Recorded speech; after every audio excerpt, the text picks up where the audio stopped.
Broadcasting all over the world at urbanbroadcastmedia.com, delivering love and inspiration 24/7. This is UBM Praise. The following show is paid programming and does not necessarily express the views and opinions of Urban Broadcast Media and its subsidiaries. Thank you for listening to UBM Praise.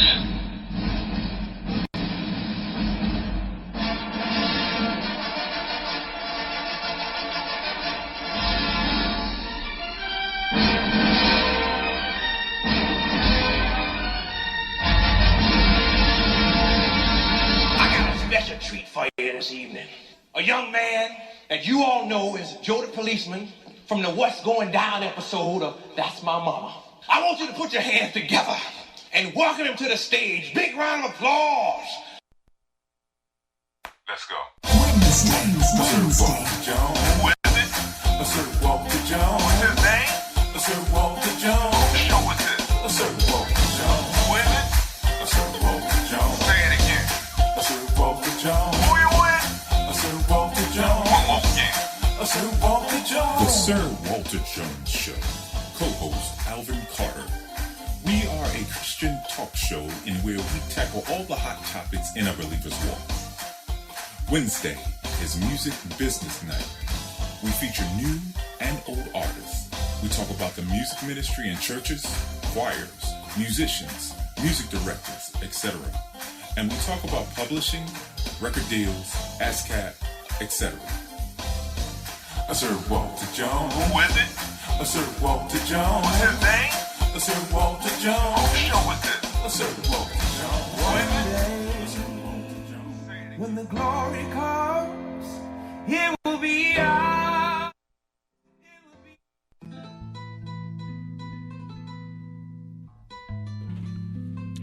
Hello. Welcome to the Sir Walter Jones Show. I sound so lovely, don't you agree? Today is Music Business Night, and we're talking about the impact of music on a movement, on a culture, on society. Namely, freedom songs. You know, with every movement, in every genre, with every event that has taken place in the world, there's a song attached to it. In the 60s, we had the civil rights movement, and first thing comes to mind is either We Shall Overcome or James Brown, Say It Loud, I'm Black and I'm Proud. Or in the 70s, there was an awakening, and you could think of Harold Melvin and the Blue Notes with Wake Up, Everybody, no more sleeping in bed. No more backwards thinking. Time for thinking ahead. So what's the point of all this? If you ever want to see something happen, find a song to go with it. If you ever want to see something transpire, you want to see a culture change, watch a song. You want to change the atmosphere of a room, watch a song come forth. What that boy name here? Happy. Pharrell, yeah. I'm for real about that too. I'm happy. Yeah. He changed the whole mood of last year with that song. And now you got that other song, Stay With Me. Folks getting back together. So, but we're going to come on back to the subject of this show. Freedom songs. Are you bound up today? Get you a freedom song in your heart. But before we go any further, there's one song that started as a poem written by James Rosamond Johnson. And, well, not James. Rosamond Johnson wrote a poem. No, I got it backwards. Let me think now. James Weldon Johnson wrote a poem, and his brother Rosamond put it to music. And it was a most powerful piece that became the adopted anthem of the African American community. Lift every voice and sing. Till heaven ring. Ring with the harmony of liberty.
Lift every voice and sing. Lift him up, lift him up. Often referred to as Black American National Anthem.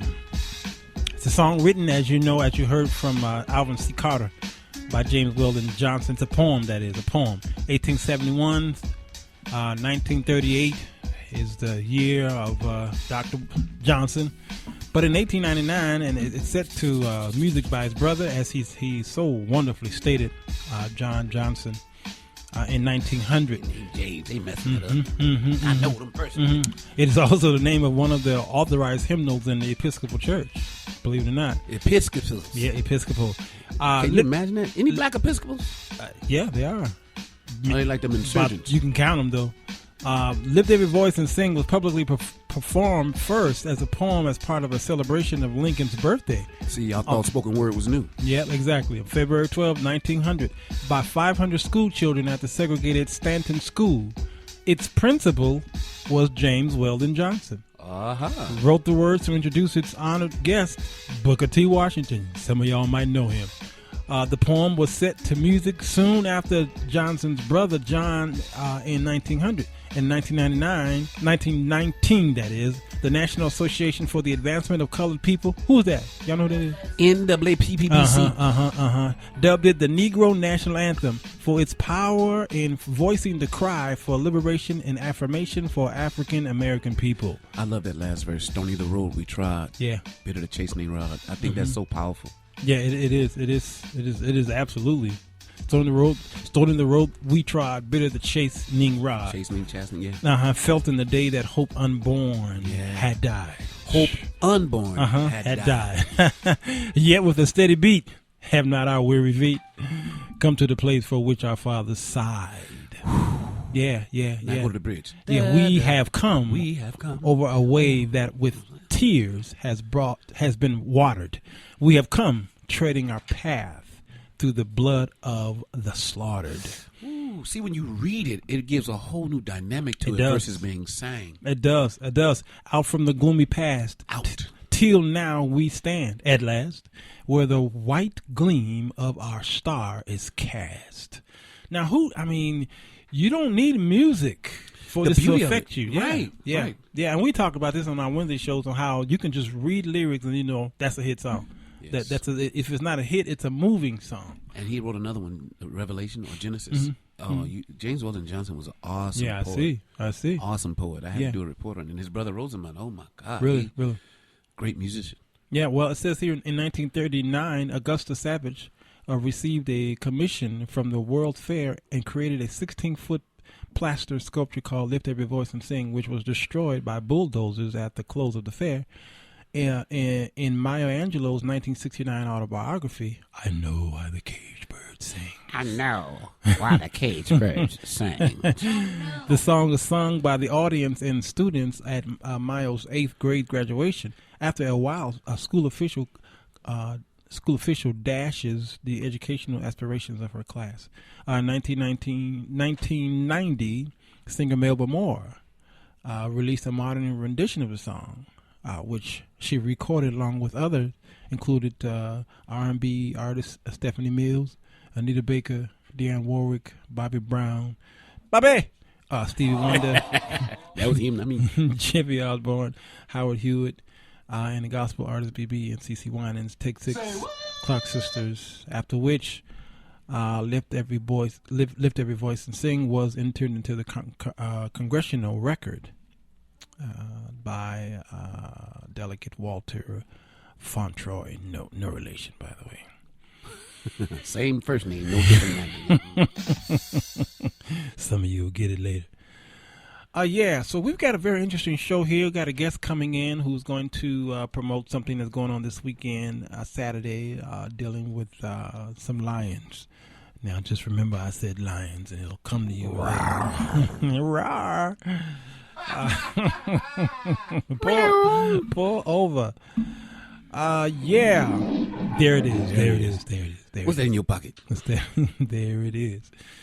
Okay, let's dig deep into these so-called freedom songs. All right, I want to see if we can go way back. You know, Alvin, you're I was going to say custodian. I can clean up some mess sometimes. I make enough of it. Yes, you do.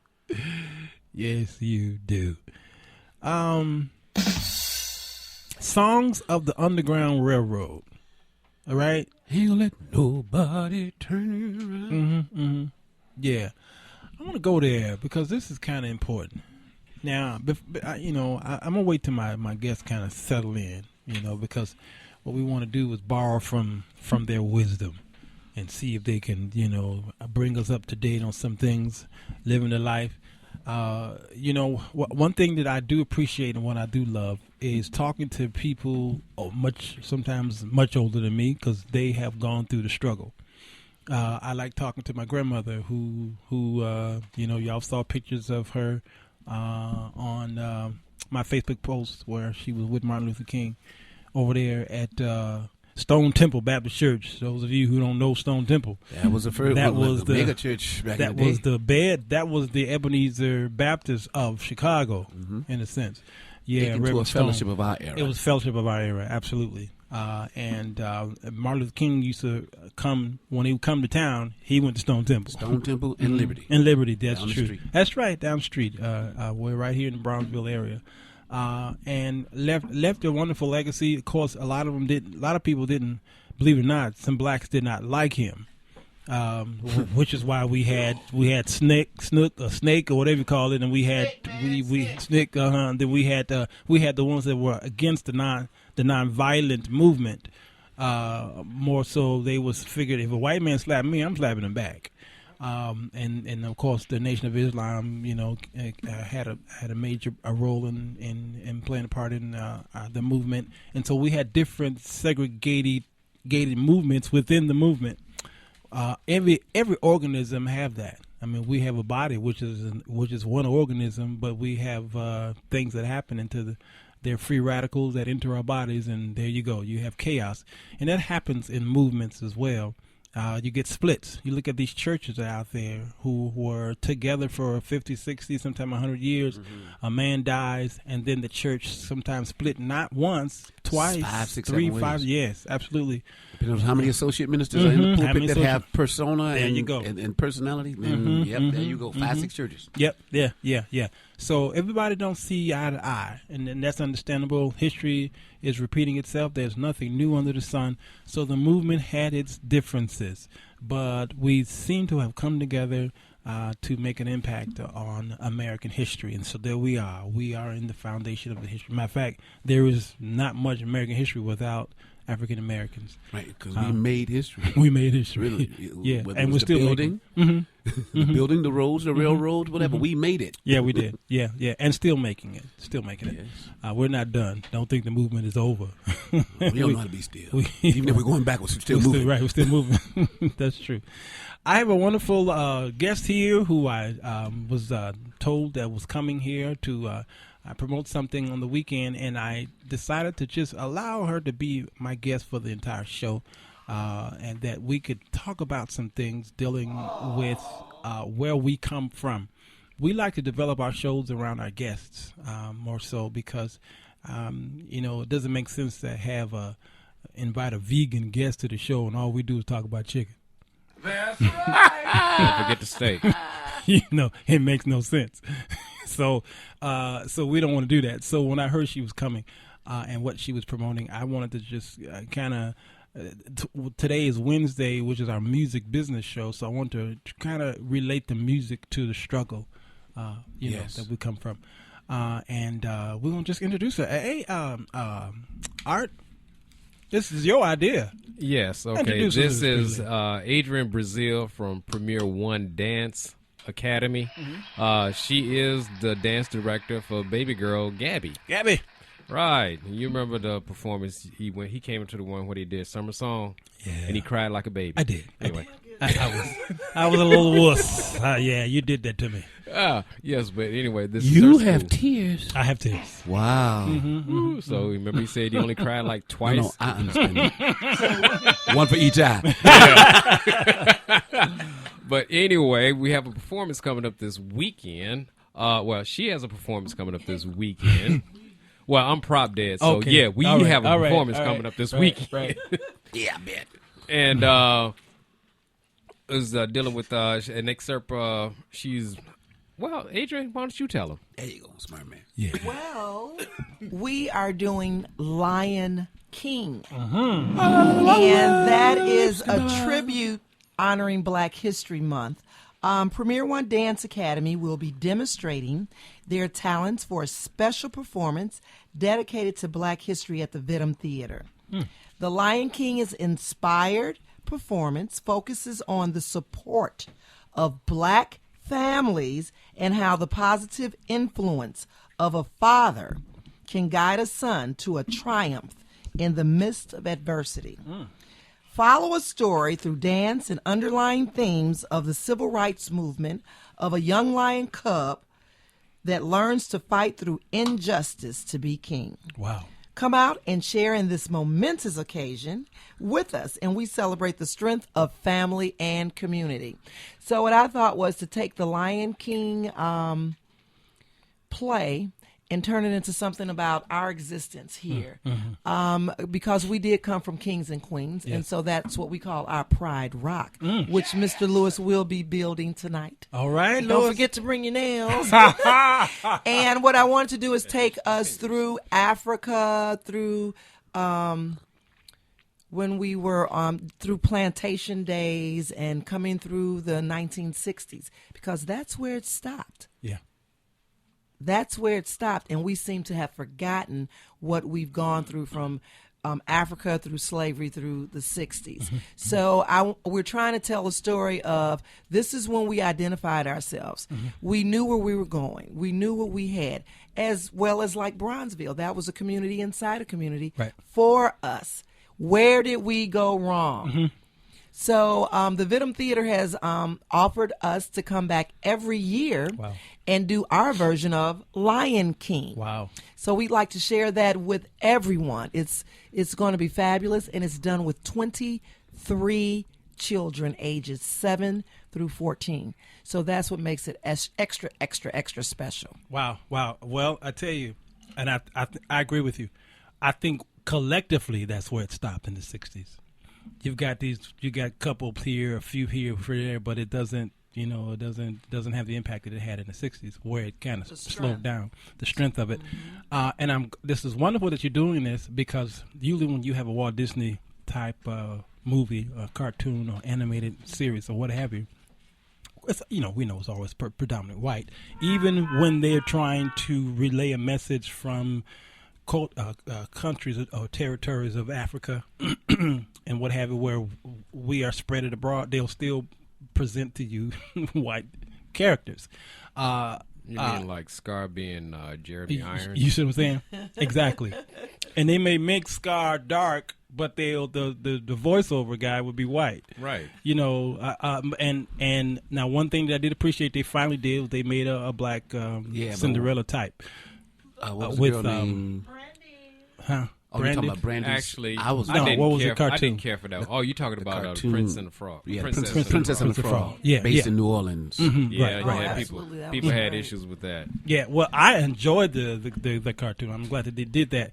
But then we brought the little orphan Annie into a black character as well. So I think lately it seemed like Hollywood is trying to, in a sense, apologize or trying to make Alvin feel better. Black is the new white. Yeah, well, actually, that is the case because And a lot of characters, such as in the Avengers, Nick Fury. Yeah, was in the book he was white. He was a white guy, and he turned to black. Now they want to make a black James Bond, and I'm going like, I'm one of the people that's kind of like protesting the setup. Is like he can be 007, but why does he have to be James Bond? Oh, sure. Yeah, give him a new name. Why couldn't he be like what was Ralph name? Brown? What I was gonna say was it Leroy? Yeah, Leroy. Leroy. I'm his half brother Leroy. Leroy Bond. Yeah, Leroy Bond. Well, look at Amos and Andy. Yeah, they were white, and then they were black. Now I can't remember which one was first and the other, but I only know of the blacks. I think the whites were on the radio. There you go. They the whites were on the radio, but they once they wanted to put them in front of people, then they couldn't do the blackface anymore. They couldn't do it. Yeah. Although Al Jolson tried to keep that alive. Rochester always been black. Rochester has always been. Yeah.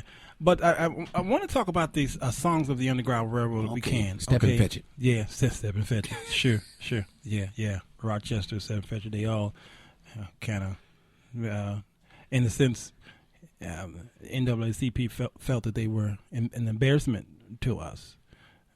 Not realizing a lot of these cats, man, they were making highly intellectual. Yes. They were doing a job and making money and making contributions to NAACP at the same time. Yeah. And if you allow me to digress, sure. It's akin to how they responded to the last mayoral candidate. Mm-hmm. It's funny how we're so caught up in image, but we can't look at the substance.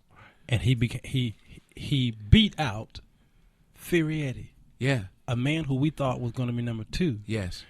Wilson became number 3. Yes. After Chewy, who was the top contender for the see, Ron. he had all of his community. Yeah. His community didn't split. Yeah, exactly. So he was able to get that. Our community split 3 ways. We did.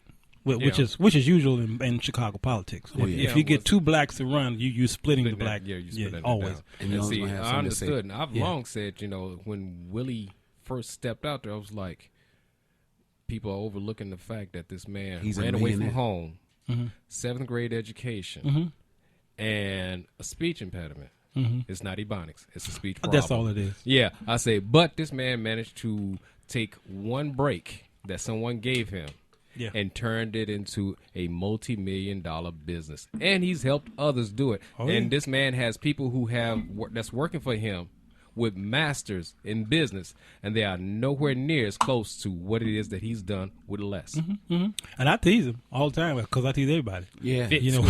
I tease them all because they tease me. We've had them on the show, so we do that. But when it's all said and done, he got more money than me. Right. And so when you brought up how the NAACP looked down upon our predecessors in the entertainment field, it just brought me back to that. The very reason why they didn't vote for him is not because they didn't think he was qualified based upon his accomplishments. Sure. It was based upon his presentation. His presentation. Well, as far as music goes, they did that to Satchmo. That's where I was going. Satchmo actually was a civil rights man. Oh, yeah. A lot of people didn't know that. And people, they had other musicians that came did it to after. James Brown, too. James Brown, sure. That came after Satchmo that will look down on him. And I'm going like, but if it wasn't for Satchmo, you wouldn't be able to do what it is that you're doing. And they felt like he was cooning and being too. I was like, but Satchmo performed the same way regardless of who his audience was. That was his thing. Well, not just him, but the one who tap danced with Shirley Caesar. Jangles? Shirley Caesar. Not Shirley Caesar. Shirley Temple. Bojangles. Bill Bojangles Robinson. There it is. There it is. Well, Bill you got the Bojangles. dancer right here. Yeah, yeah. I'm like, who tapped dance with Shirley Caesar? Now that's a different kind of tap dance. That's picking them up and putting them down. Yeah, that is.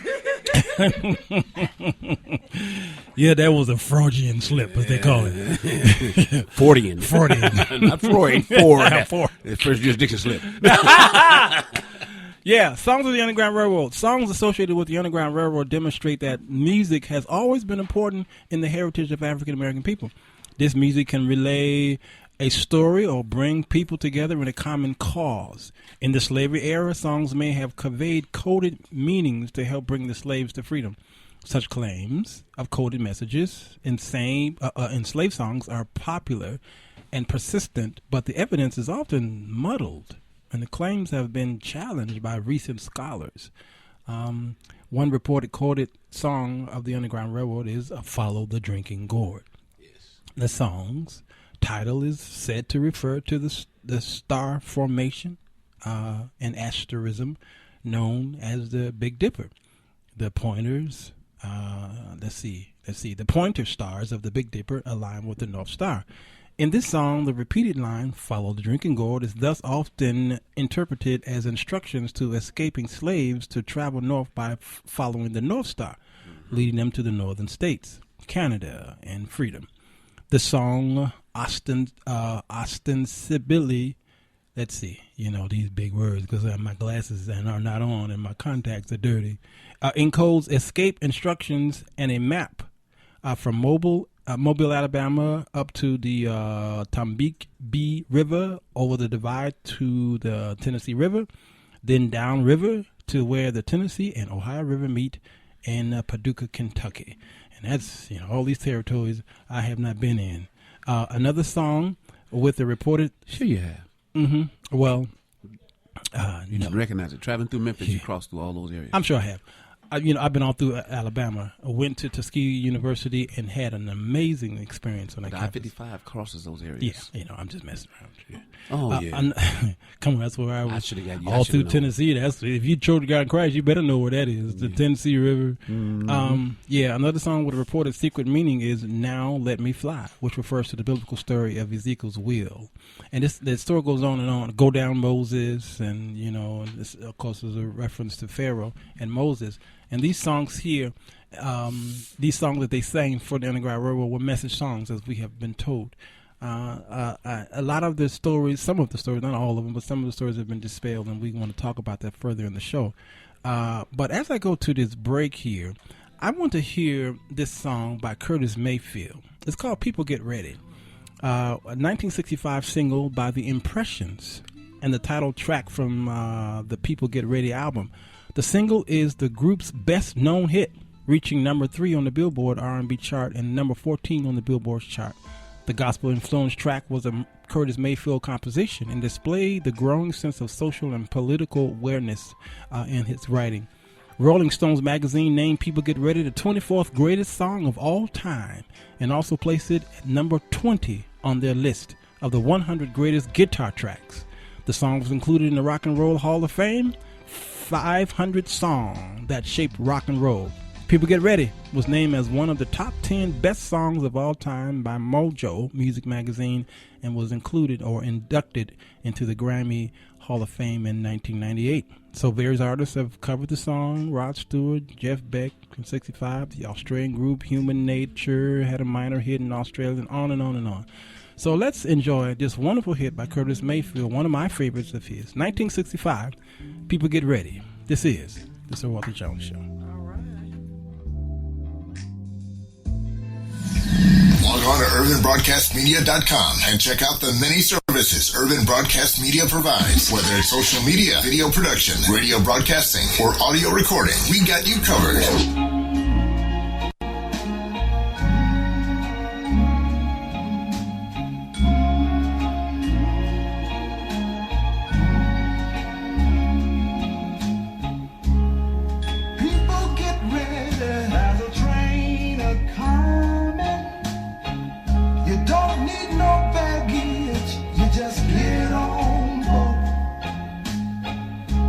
All you need is faith to hear the deed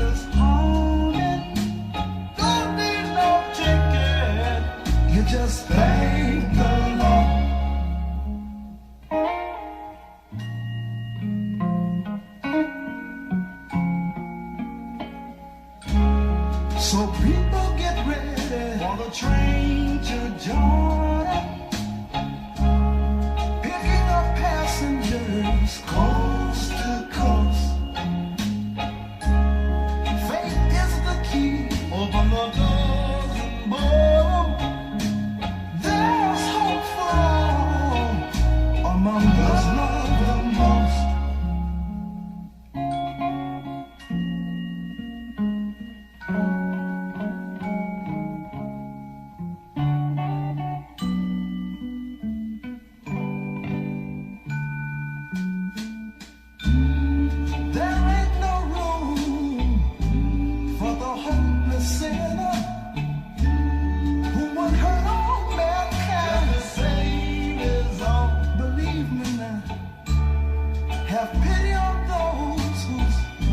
Chances grow thinner, for there's no hiding place against the kingdom's throne.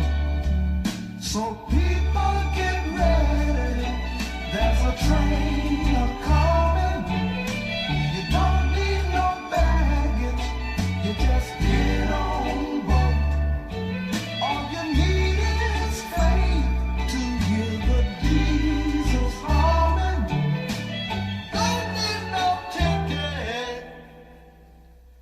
You just thank the Lord.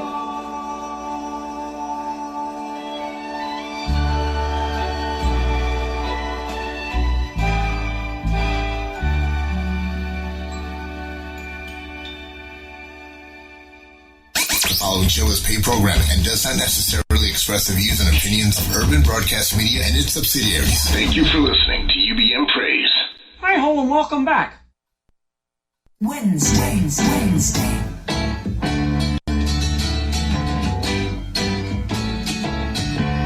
People, get ready. Get ready. That is, conscious songs, they say. Mayfield is known as one of the most prolific writers of our time. When I wake up in the morning, love. Yeah. I mean, the list goes on and on. Gotta keep pushing. Superfly. Come on, we can sit here and just listen to you. Never mind. Yeah. Our guests have this. She's a dancer, and what she has decided to do is implement a lot of the songs, these type of songs, into the play that's happening this weekend. Mention a couple of songs that's going to be in that play. You mentioned it to me during the break. Well, we're using NDRE. I'll let you guys guess what that is. Yeah. And we're also doing a lot of Black history poems. Okay. So we're using Nikki Giovanni. Sure. In the Morning, if you guys had come through that era, is one of a very detailed plantation poem that has to do with a family and a son. And the kids are doing acting and singing also. We can't forget about Motherless Child. Oh, Lord. Yes, we are doing that. And we have a lot of the kids are singing these songs to reflect where we came from, where we should be going, and where I'm trying to take you. Wow. So also a lot of the kids don't know in depth about Black History Month. So they actually got a little lesson from some of the teachers and myself, and they didn't know as much in detail as we explained to them because it's not taught in the schools. Absolutely. Yeah. Sometimes I feel like a motherless child. A motherless child. Like a motherless child. Sometimes I feel. And Precious Lord like by Mahalia Jackson. Hey, we singing. Don't interrupt us. Way from home. A long way from home. Well, guess what? You guys sound fabulous, but we have an 11-year-old singing Oh, he gonna upstage us? Sometimes I feel like the motherless child. Yes. And that's what makes this show so special is all the kids are 14 and under that are participating. That's and great. They have been working their butts off. Wow. Are you doing the dance, what was that, the one you did, Where Have the Children Gone? No, we're not doing that one in this section. We'll probably add that on next year. That was an awesome piece. It was totally recited, but the dance that went along with it, it was rather eerie. That's how we because feel. Where have but our in a good children way. gone? Yeah. Just telling stories through music Eerie and from dance. art's perspective is really scary. It's really scary from our perspective. Oh, Jesus, Art. Yeah, yeah. I'm telling on you. Yeah. You know him. You know him. You don't being know nice. him very well. You being nice. Strange Fruit D. You believe it. Right. Here's a song that's very eerie, but it is a song that a lot of us, the young people didn't know really the meaning of it. It's called Strange Fruit. It is by, it's sang by the same woman who sang Them That Got Shall Get. Oh, God bless you. Them Does Not Shall Lose. Well, Billy? Yeah, yes. One of Billie Holiday's most iconic songs is Strange Fruit's a haunting protest against the inhumanity of racism. Listen to it right quick.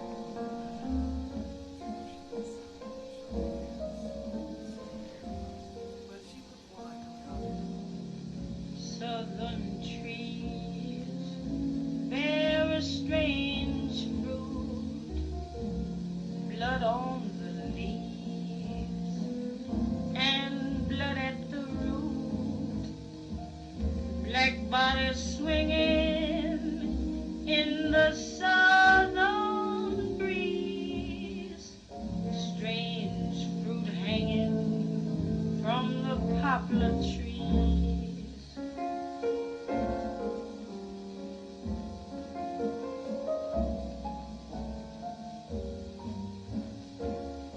Pastoral scene of the gallant South, the bulging eyes and the twisted mouth, scent of magnolia, sweet and fresh, then the sudden smell of burning flesh. Here is a fruit for the crows to pluck, for the rain to gather, for the wind to suck, for the sun to rise, for the tree to drop.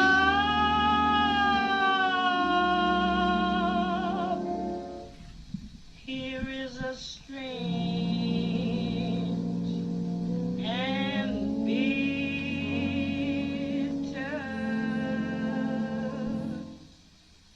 crop.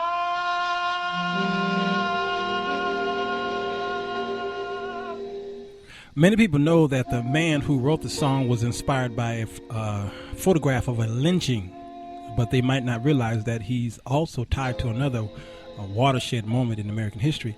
The man behind Strange Fruit is New York City's, Abel Meeropol, and he really has two stories. They both began in DeWitt Clinton High School, a public high school in the Bronx that has an astonishing number of famous people in its alumni, James Baldwin being one.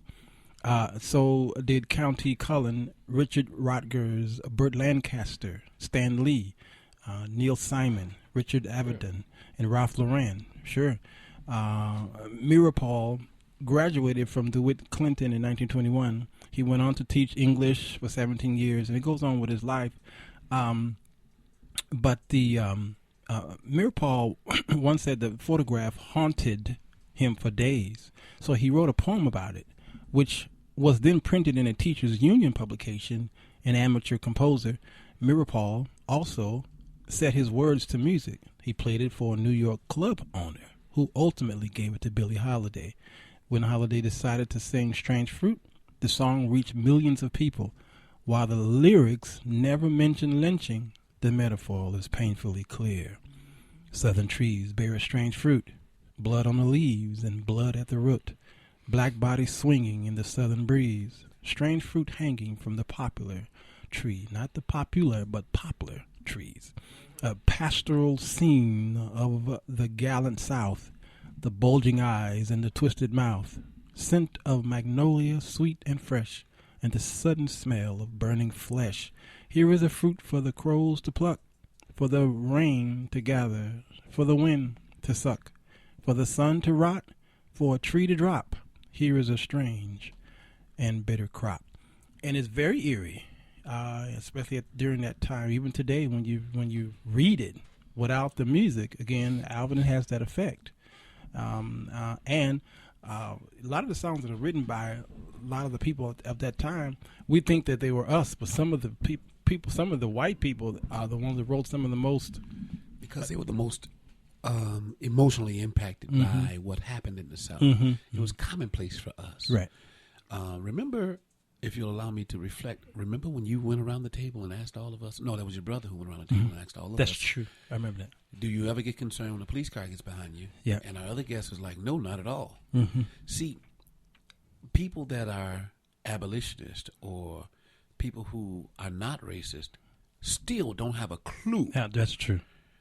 Of the struggle right. of being born black. Right. So when they get a visual of it, it's so appalling because they can't begin to fathom. Yeah, you're right. Or imagine living like that. Yeah. Let alone dying like that. You're right. You're right. It's I hear some of the whites even on Facebook say, "Get over it." You can't get over something like that. They haven't felt the pain. Not just feel the pain. Yeah. Feel the fear of the potential pain. Absolutely. Yeah. Yeah.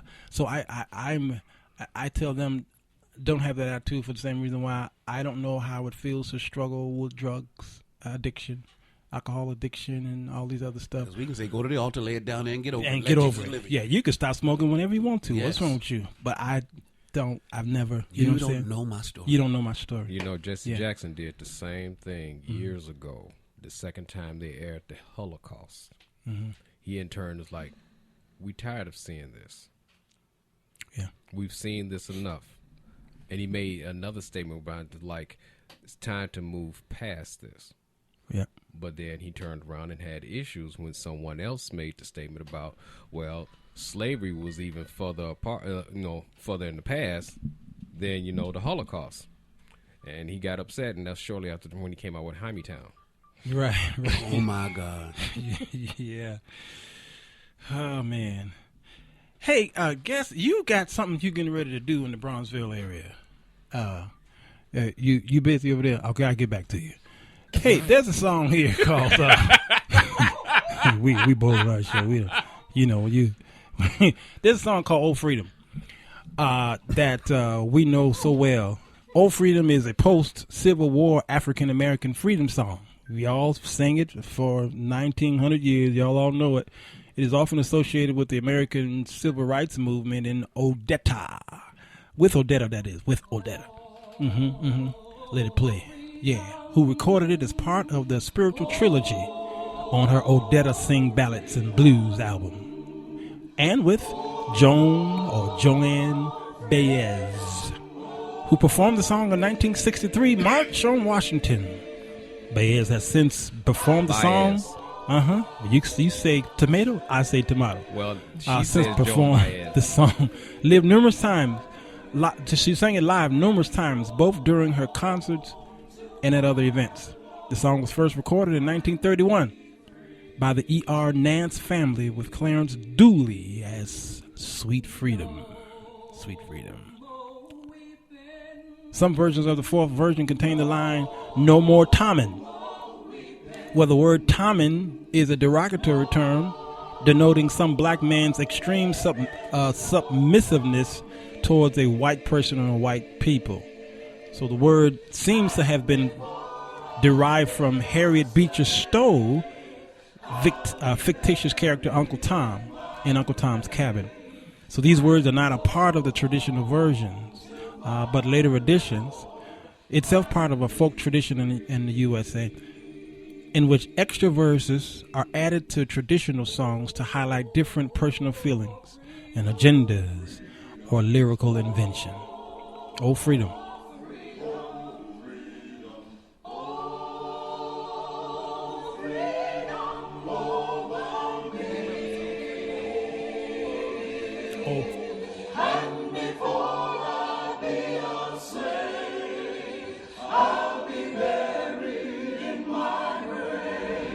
We shall overcome. Deep in my heart, I do believe we shall overcome.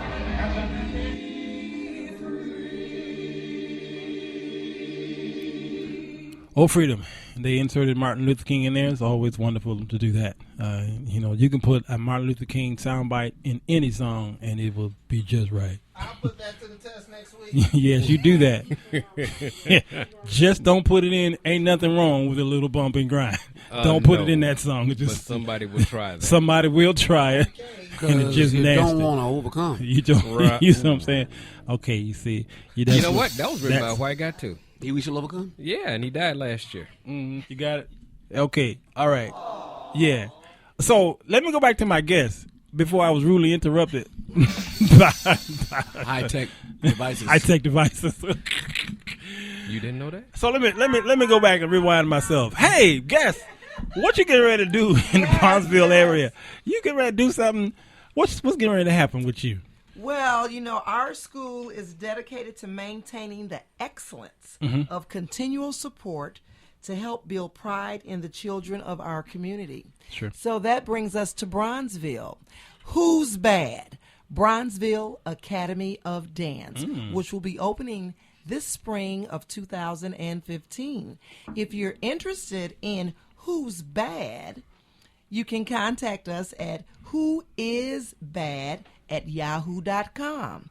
The facility will be about the Chicago movement, as well as when we came from the South, a lot of people we migrated to Chicago. That's right. And we built Bronzeville. Right. All of our musicians, our writers, a lot of our poets. So that's what Bronzeville Academy of Dance is going to be about. Singing, dancing, and bringing that entertainment industry back into our community. And it should start with what? Our children. Yeah. Opening the doors up, introducing them to music, learning how to play instruments, and sharing it with each other. Wow. So Bronzeville's continued to enlarge itself in a sense. Yeah, it's not, the culture is not over. We ain't dead. And the kids are still being born every day. Yeah, contrary to the media's perception, right. There's still a significant amount of positive contributions from our community. You're right. You're absolutely right. Yeah, it just doesn't sell. Yeah. We shall overcome. Mahalia Jackson sang this, among many others. 1963, a live album from Pete Seeger, which is well known for civil rights songs. We Shall Overcome is a protest song that became a key anthem of the African American civil rights movement. It is widely believed that the title and structure of the song are derived from an early gospel song, I'll Overcome Someday, by African American composer Charles Albert Tindley. You have that Mahalia Jackson version, D? So there's two. One was the one they say live, I believe it's so. Yeah. Although the musical and lyrical structure of Tindley's hymn is in fact substantially different from that of We Shall Overcome. In addition, there was no mention whatsoever of Tindley in either the 1960 and 1963 copyrights of We Shall Overcome. The song We Shall Overcome was published in the September 1948 issue of People's Songs Bulletin. Pete Seeger, director, guiding spirit. It appeared in the bulletin as a contribution of and with an introduction by Zilphia Horton, then musical director of the Highlander Folk School of Montiego, Tennessee, and an adult education school that trained union organizers. In it, She wrote that she'd learned the song from members of the CIO Food and Tobacco Workers Union. It was first sung in Charleston, South Carolina. Its strong emotional appeal and simply dignity never fails to hit people. The song became associated with the Civil Rights Movement in 1959 when Guy Carawan stepped in as song leader at Highlander, which was then focused on nonviolent civil rights activism. It quickly became the movement's unofficial anthem. Seeger and other famous folk singers in the early 1960s, such as Joanne, sang the song at rallies, folk festivals, and concerts in the North and helped make it widely known. Since its rise to prominence, that is, the song and songs based on it have been used in a variety of protests worldwide. And sometimes we're at church, and especially if you're in a Baptist church, after as we're dismissing, they'll hold hands and sing this song. And rock. And rock. That one and the, what's her name, Diana Ross song. Reach Out and Touch. Reach Out and Touch. Somebody's hand. Absolutely. Yeah. They've become a part of everything we do, from our worship to political affairs to social consciousness. Well, the church was the one thing that's true that coagulated us. You're right. Yeah, big word. One thing that because basically that's one of the few things that we still own of our own is our churches. Is our churches. You're right. I mean, everything, even Jet and Ebony have been sold. Sure have. Sure. Jet, Ebony, BT, Motown, the Defender. Yeah. Everything has been sold. It's been sold. It's gone.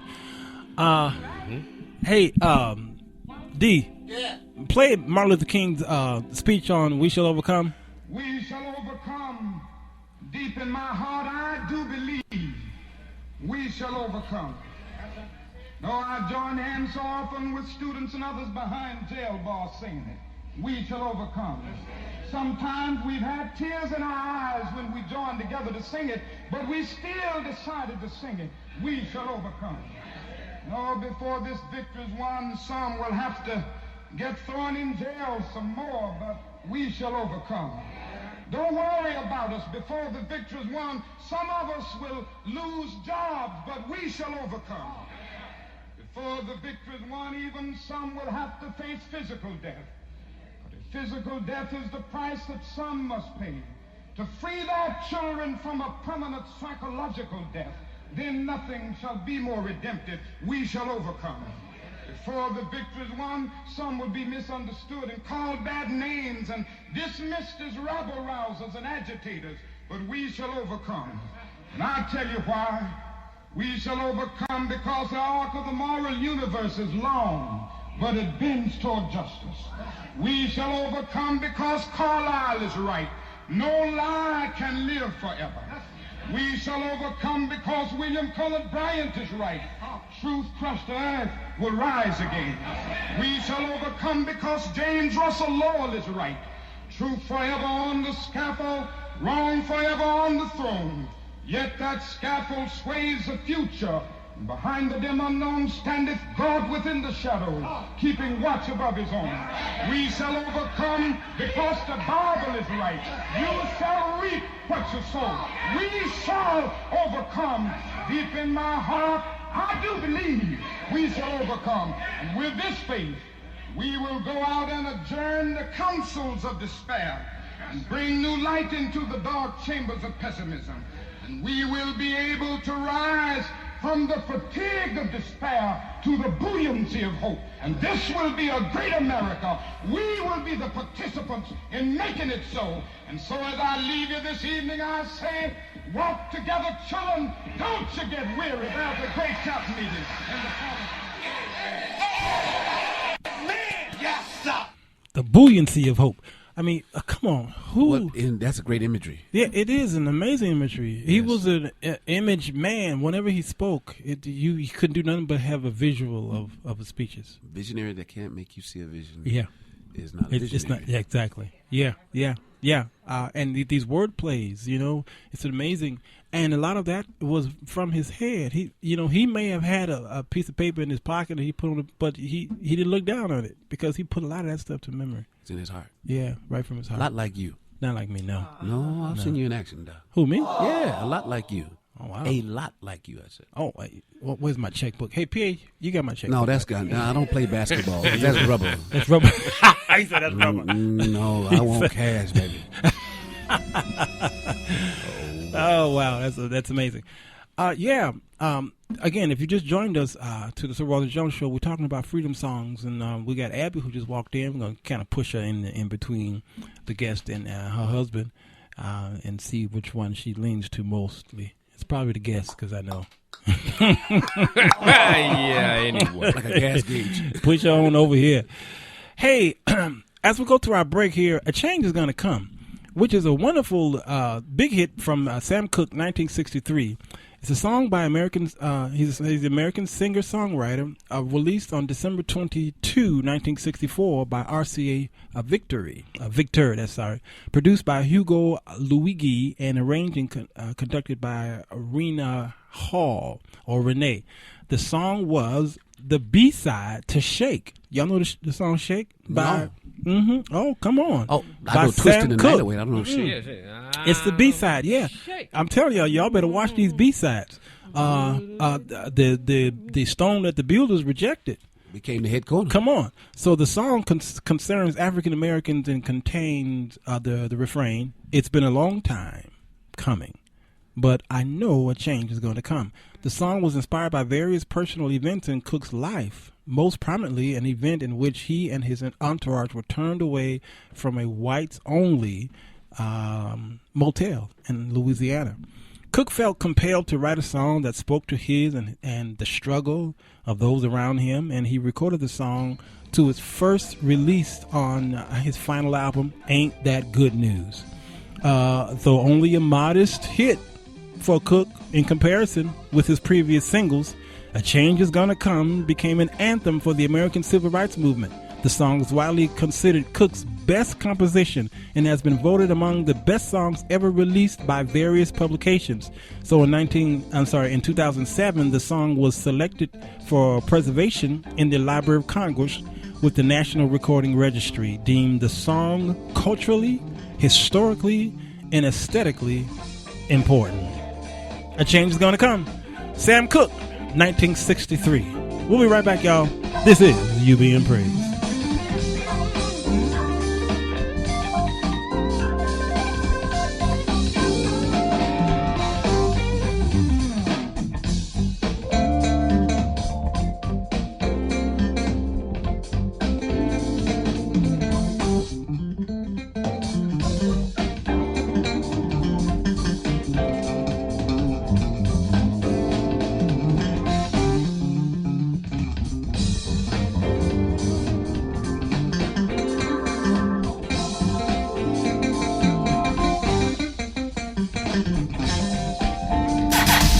Broadcasting all over the world at urbanbroadcastmedia.com, delivering love and inspiration 24/7. This is UBM Praise.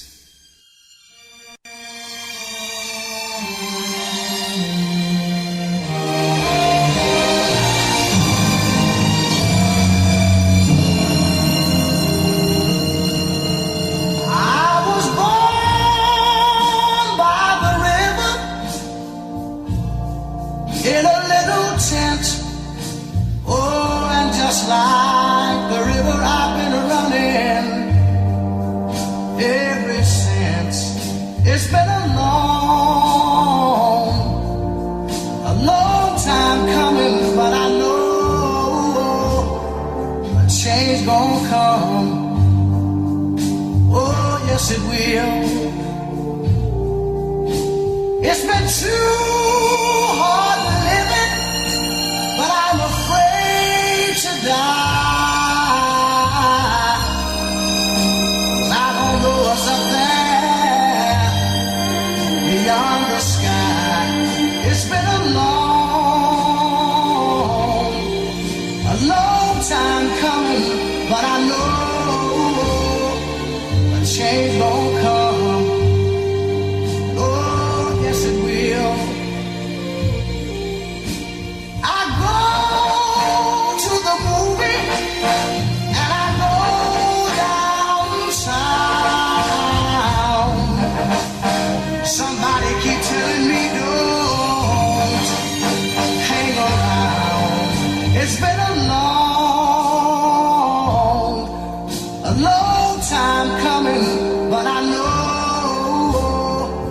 change gonna come.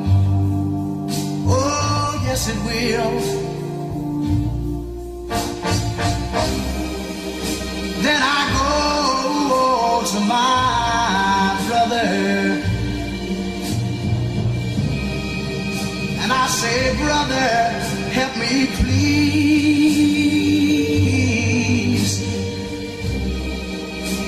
But he winds up knocking me back down on my knees. Oh, there have been times that I thought I couldn't last for long, but now I think I'm able to carry on. It's been a long time coming, but I know a change gon' come. Oh, yes it will.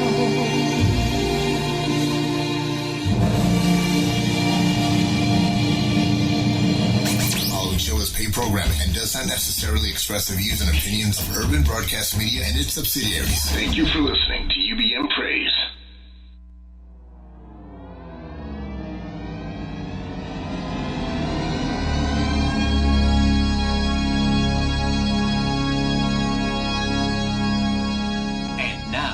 Feature presentation.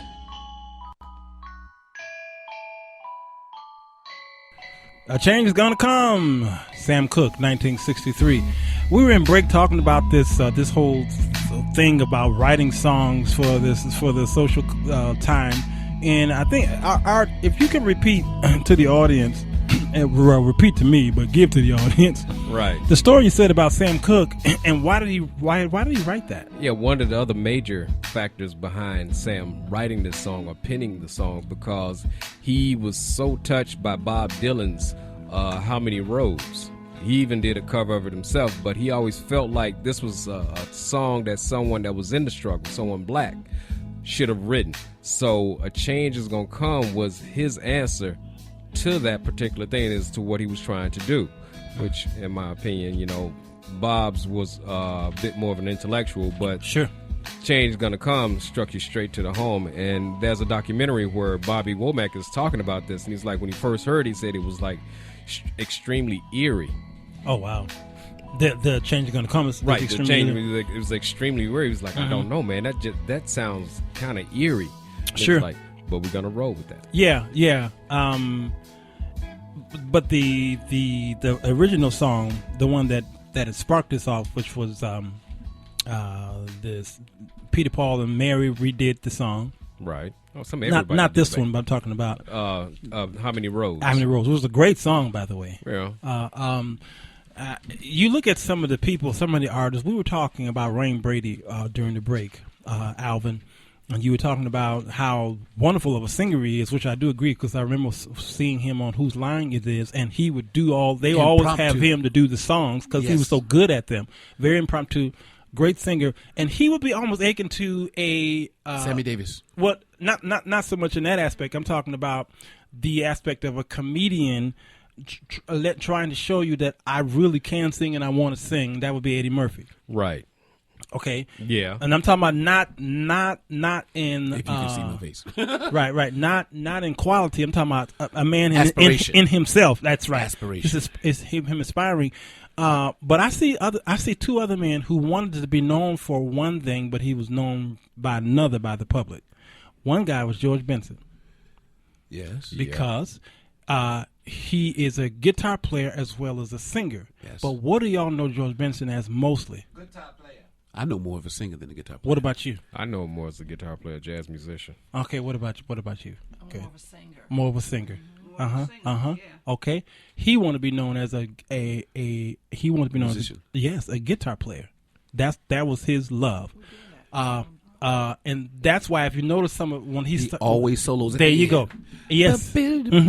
And he'll scat. I love that about him because his scat and solo is like right on point. I say, so this cat can sight sing. Yep. He want you to know that this is my love. Another person is Nat King Cole. Oh my Okay. God! Now, do you know the backstory of that? I sure do. Okay, what's that backstory? Okay, you tell me yours, and I tell you if you correct or incorrect. No, because That's I how got it rumors get firsthand. I got it firsthand from his friend, Dave. Brubeck? Dave the piano man. He used to play piano in the plaza. He's an old man. There's a backstory between the reason how he got the name King, as well as why most people know him as a singer. The backstory of why he became king, Art Tatum would come to every major city. Monster. And challenge the greats of that town. Sure. And they told him when he put Fats Waller down, they said, oh, man, you got to go to Chicago. You go to Chicago, see what you can do with them Cole boys. So the word got out that he was coming to Chicago. And the Cole brothers, Nat and his other Eddie, is it Eddie Cole or I forget the other brother's name. They were listening to him. They started heckling him. They started heckling Art Tatum. Okay. And the other Cole brother got up there, and they went at it, and finally Tatum used his technique and because he was a technical thinker, and shut the Cole brother down. Then Nat came up, and Nat let him have it. Sure. And he says, "You're the king." So that's why they call him Nat King Cole. Oh, we got two different stories there. Now, the reason why he sings is because then they met another guy. Oscar Peterson. Sure. And Oscar Peterson and Nat, you know how we do. We shared. They said, okay, they gave to each other. What you going to do? Oscar said, I'll play, you sing, so we both can eat. Otherwise, we'll cancel each other out. So that's why Nat was known more for singing and Art, because Oscar Peterson is actually Art Tatum's student. Oh, yeah. And so I did on that. Now that's the backstory, based upon what Dave, the piano guy, told me. He's old, he's still living to this day. He's probably about 80 something years old now, and that's how he got the name King, and that's how we know him more as a singer versus a piano player. My story, as far as the Cole name, that's not my story. You, I'm sure you're correct with that. My point is on why he wanted to be known as more of a jazz piano player than he did a singer. He actually did not want to sing. Yeah. The story that I heard, and I heard it from a documentary, is when it was a Nat King Cole band. I can't remember the name of the band. It was a 3-piece, 4-piece. I can't remember. The trio. Okay, the trio. Nat King Cole trio. Okay, yes. and they would do clubs. Yeah, okay. King trio. The King trio, right? And they would do the same club each night, and they had someone would come and sing, but the singer didn't show up. And the owner of the club says, well, we got to have a singer. We got to have something. And he heard Nat sing one time. He says, you sing tonight. And he actually, I'm a musician. I just don't want it. He said, no, you sing tonight or you won't be working tomorrow. And he sang that night, and he nailed it. So it was unforgettable. Right, it was unforgettable. The audience went crazy, and then the owner said, do it again the next night. And he did it again, and the audience went crazy, and he says, this is it. This is you. Okay, and then I think what happens to us is that the audience is what we push people out there, like us in ministry. We push people in one area, well, really we want to go another way. Look at what's the girl? She had a project called Miseducation. Lauryn Hill. Lauryn Hill. Okay, Lauryn Hill had this big hit. That project was big. It was huge. Right. After that, she shut it down and went unplugged. Just her in a guitar and a conga. That was it. And people were like, how dare you? So she lost a lot of her audience, but she says, this is the music I really wanted to do. I never really was. Wanted to do more. She wanted to do more writing and producing. Yeah. She really didn't want to, she wanted to be behind the business end of everything. Yeah, absolutely. But everybody kept pushing her. There you go. To do more of the singing. Yeah. And then when she wanted to switch from the, rump shaker to more of the spiritual, that's when they really, got into pushing Lauryn Hill even more. Right. To do more stuff, to try to push her to do more of the rump shaker. And she just was like, no, I have a child now, and, I got a child, I'm changing my life, I'm looking at things much more spiritually, and I need to pay attention to what it is I put out here. Yeah. and they just were not. They just was not hearing her. Yeah, you're right. You're right. And so this is what we've done. We create a lot of these monsters, and we move them to that. So those are the and you probably guys know probably several other ones who says, you know what, that's really not the life I want to live. Some of the artists say I wasted 20, 30 years of my life because that's not what I really want to do. Anita Baker. Yeah. Oh man, yes. Which Anita Baker to me is one of the greatest love songwriters of our time. At least if not writer, singer, because I don't know how many she's written, but she can perform them. But she can perform them, even though sometimes you don't understand what she's saying. But for Anita Baker, because I saw that when she did an interview, she really got out of the business because she wanted to focus on being a good wife and mother. Yeah. She wanted to be the perfect mother, the perfect wife to take care of the home.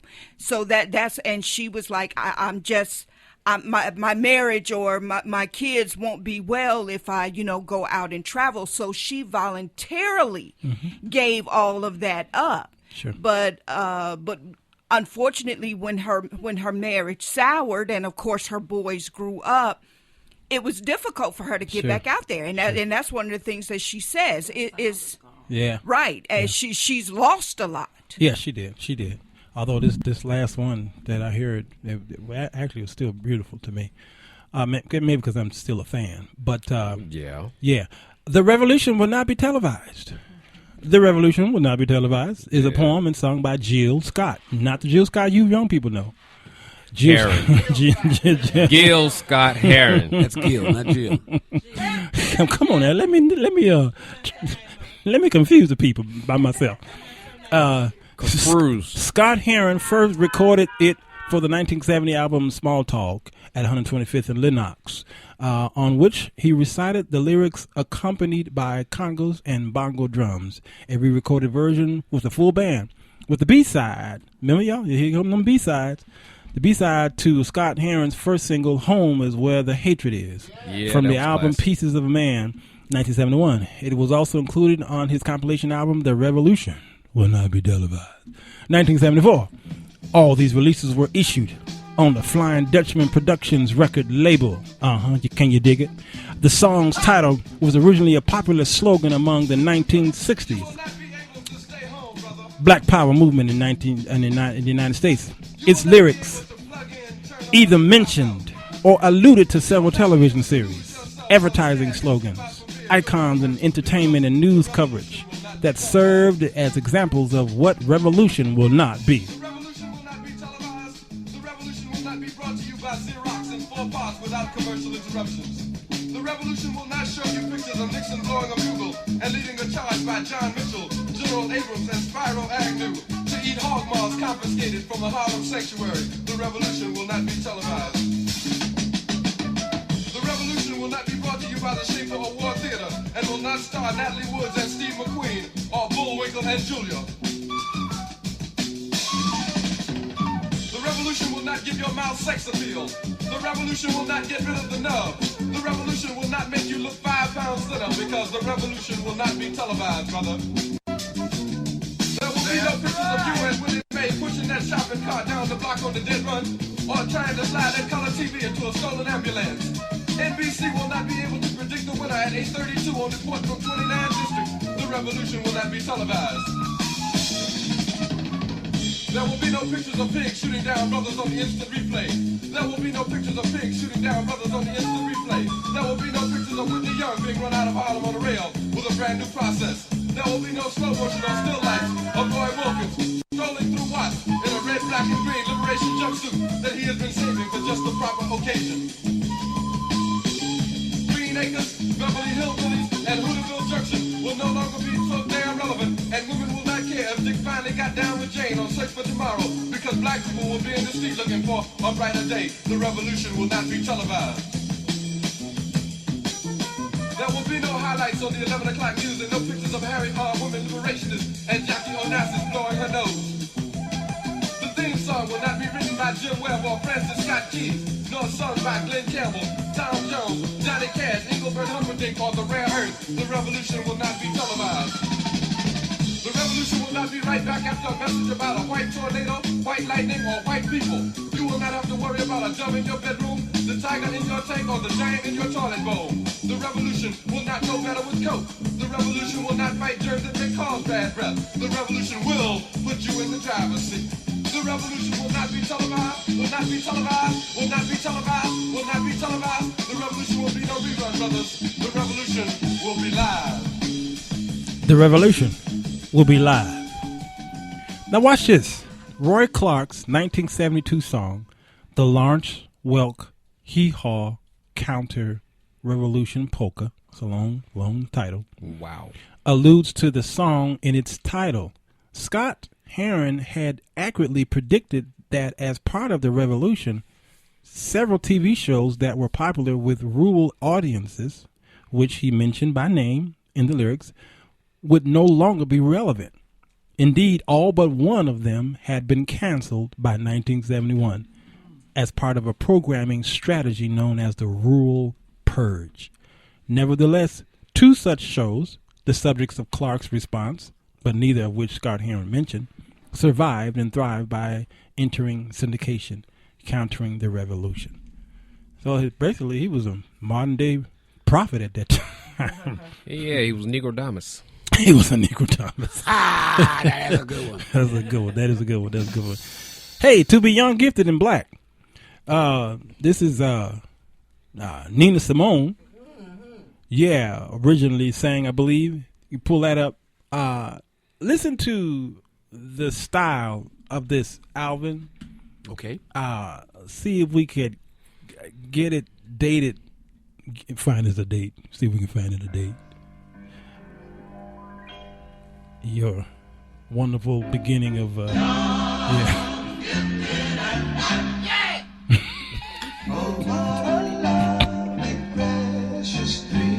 Mid-60s. Absolutely. It feels it.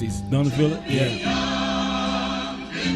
From the mix to the sound of the bass, like a Rickenbacker. What's the Rickenbacker? The Rickenbacker, yeah. Rickenbacker bass. Rickenbacker, I think. Rickenbacker, that's what it is. And the vibe. I hear a little of Andre Krauss and the Disciples. Yes. Oh, yes, definitely. Yeah. I hear Age of Aquarius. Definitely. Yeah. Fifth Dimension. Fifth Dimension.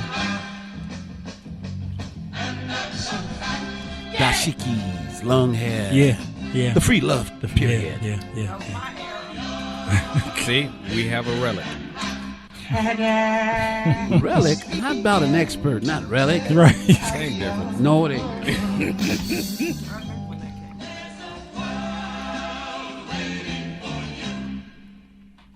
Yours is the quest that's just begun. When you feel Now, what we're going to do is get a feel of the Soul Man singing the same song, because Aretha Franklin did it as well. Okay. But then Hathaway came back and did a live version, about 8 minutes long. We're not going to play it all 8 minutes, but we could give you a feel of his interpretation of it. Because, we take these songs, somebody else's song, we make it ours. Now, he almost went church on it. Oh, yeah. He clearly hit church. Chicago church, if you listen carefully. That's true. That is true.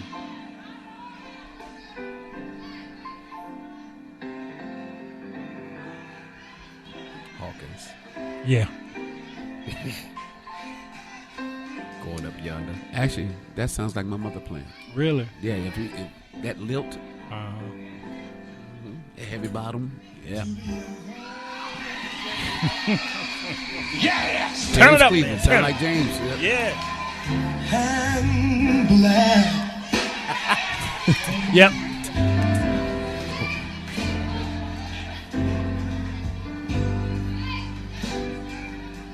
Oh, what a lovely, precious dream.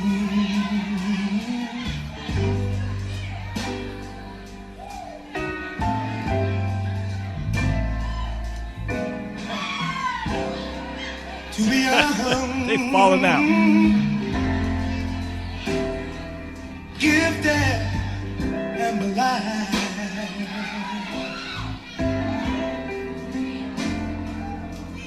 Oh,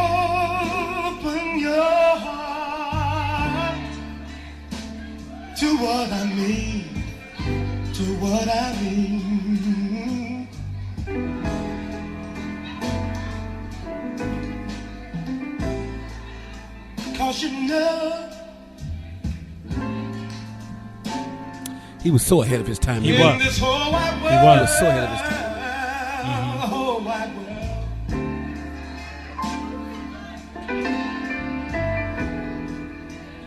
There's a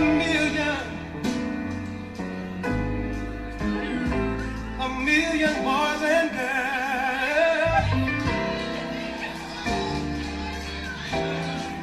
who are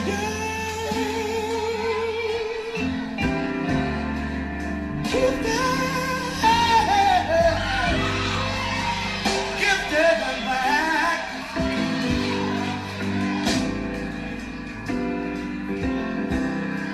That's a fact, yes it is. Dibba dibba. All right. I can't take no more. I might go in. We either gonna go in or we gonna go out. Yeah, to be young, gifted, and black. And then as we fast forward into the young culture, we begin to see how the R&B, not the R&B, but the hip hop culture began to utilize or write their own so-called social conscious or freedom Especially songs. in the 90s. Yes. Yeah, especially in the 90s when we have a song here by Public Enema. Oh, that don't sound No, it don't. at all. It don't. They talking about fight the power. Okay. Now I can't play too much of it because it gets a little explicit. But fight the power. Yeah, it does. I listen to it. So yeah. Oh, okay. Yeah. Real cause the only, Yeah. Go ahead, play a little bit of it. Just a little bit. Oh, that's take 6. Yeah, from the movie School Days. No, not School Days.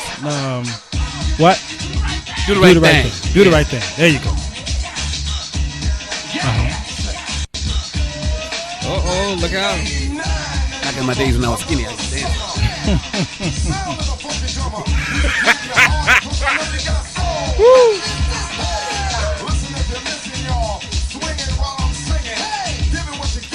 Oh, you ain't lying, boy.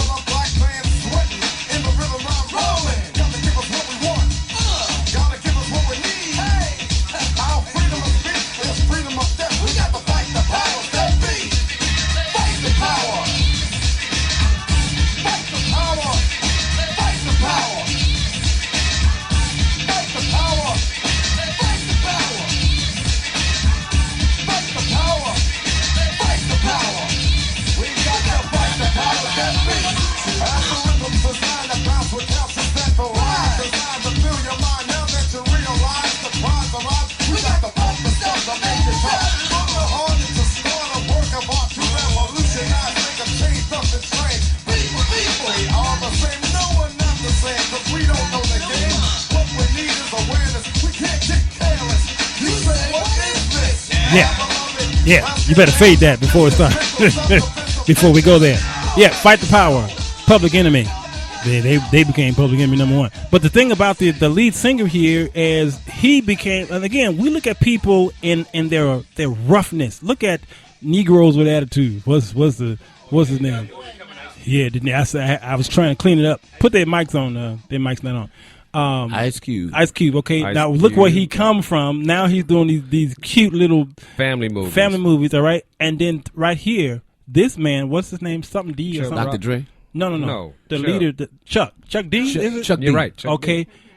From when he left Public Enemy, then you start seeing him on very intelligent shows. He would be a panel for a lot. Look, he was on Bill Maher a few times before Bill Maher was excommunicated off of that ABC show that he had. Yeah. What was the name of it? Politically incorrect. Yes. Okay. And he was. He was. Okay. But they would bring Chuck on because they realized this man is intelligent. Yes. Yeah. Very, very educated and what have you. Very articulate. Very articulate. He had a very good vernacular. Yes. In other words, he could talk. Yeah, he could talk. And usually when you hear someone refer to a black man as articulate, they would say he trying to talk white. Right. Or either he's a rebel rouser. Yeah, one or the other. Ain't that something? That's because a shame. I mean, we look at the Black Panther Party, okay, who read the laws of the land. and understood, and they understood them and studied it. That's why they were able to go out there and do what they did without breaking the law. Unfortunately, they were the wrong color. Of course, that's always the case. They were the wrong color. This law ain't your law. It's not right. It's not your law. So again, they had weapons that they were allowed, and they had to stand a certain amount of feet from the police. Okay, they knew the law, but unfortunately, again, it didn't matter. It didn't matter because it was empowering them. Yes. And you had the whole fear factor too. Mm-hmm. But you have to keep in mind, I mean, as I said, again, I'm studying law. Mm-hmm. And even as my own white teacher told me, the law was never, the Constitution was not meant for us. Yeah, that's not us and women. It was not meant for us and women. But Jefferson and just a extreme small handful of others had to word it in a way that it would be flexible. Yeah. But the United States Constitution was not meant for other races and women. It was meant for white men only. European. Yes. Yeah, and you're right. And notice she said her white teacher told her that. Okay, which has more bite than if a black teacher told her that. Yeah. Because it was my white teacher who told me when I was in 2nd or 3rd grade. No, I was about 3rd or 4th grade when he told me, listen, your neighborhood getting ready to change. In another 10 years, your parents may not be able to live here. They if they in that house, they won't be able to own it. On and on and on. He began telling me this stuff in 4th grade. I'm like, well, how? And he prophesied. Fast forward 25, 30 years later, there it was. My neighborhood has changed. Whites have moved in. It's now condos everywhere, and gated communities, and you name it. And gutted out brownstones and graystones. There you go. Yep, the ones that we gave up, they went and rehabbed them. Yes. Yeah, they did. This song here is probably my number one and favorite song of Donny Hathaway. It's called Someday We'll All Be Free. 1973, sung by him from the album Extension of a Man. The song was released as the flip side to the single Love, Love, Love. Though the song was only released as an uncharted A-side, it is considered an R&B standard, having been covered by many artists over the years. The lyrics were written by Edward Howard for and about the mental pain that Donny Hathaway had experienced at the time. Now I'm going to read it after this break here because it gets really deep. If you guys ever saw the unsung episode of Donny Hathaway, it will make you cry. Yes, it will. Yeah. So we'll go to play this song. We'll do Controversial Corner and come right back and talk about this. Okay? Someday we'll all be free. Donny Hathaway. This is Sir Walter Jones Show.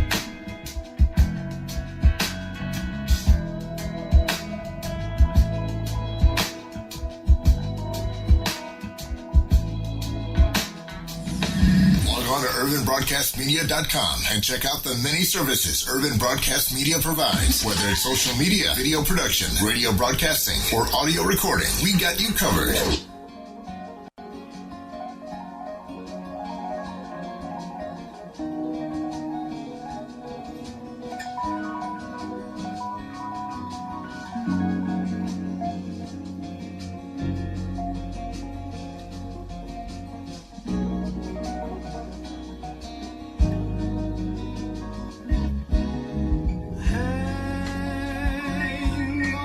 To the world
following show is paid programming and does not necessarily express the views and opinions of Urban Broadcast Media and its subsidiaries. Thank you for listening to UBM Praise.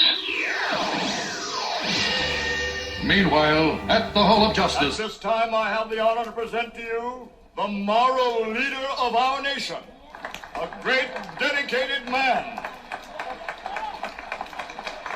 a philosopher of a non-violent system of behavior. Due to some violent content, parental discretion is advised.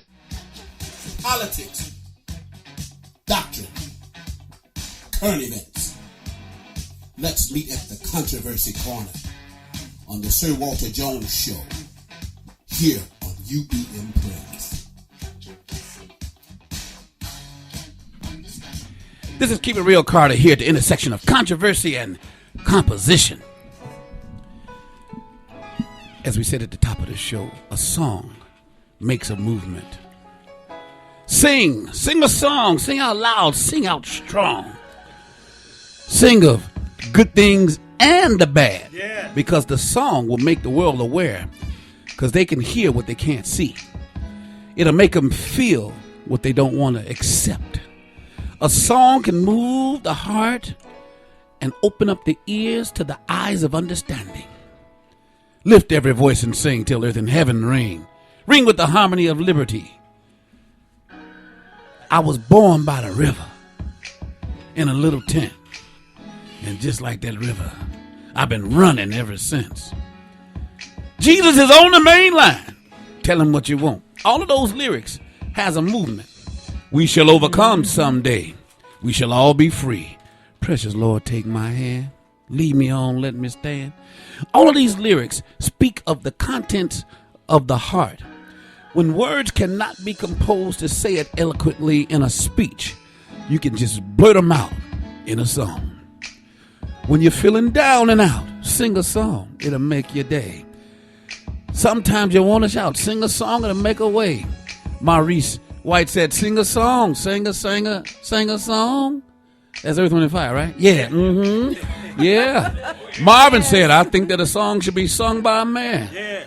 He also said before that part, it's more than a melody. Yes, it is. Everything you touch is a song. Woo.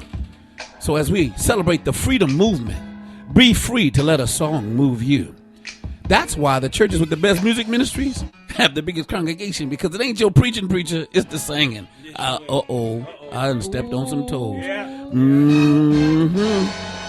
But even still, if you look at today's modern culture, the singing, the songs will move the culture. If you want to see a people change your song. Wow. That's my controversial talk. Wow. Amen. Somebody get the plate. Get the plate. Yeah. Pass the You're supposed to say, that's my piece. Oh, that's my piece. There you go. That's it. Controversial Corner right here at 5:30 every night, Monday through Friday on the Sir Walter Jones Show. We're talking about freedom songs here. Freedom songs. Oh, freedom. Over me. This song that Donna Hathaway just got through singing, I'm going to read the backstory here. The lyrics were written by Edward Howard for and about the mental pain that Donna Hathaway was experiencing at the time. Here's what Howard says. What was going through my mind at the time was Donnie, because Donnie was a very troubled person. I hope that at some point he would be released. He would be released from all that was going through. There was nothing I could do but write something that might be encouraging for him. Years later, the song became to be interpreted as being written about black rights, primarily due to Spike Lee featuring it at the end of his biological film, Malcolm X. However, Howard said this: a lot of black people have taken the song for some sort of anthem. And he says, that's fine.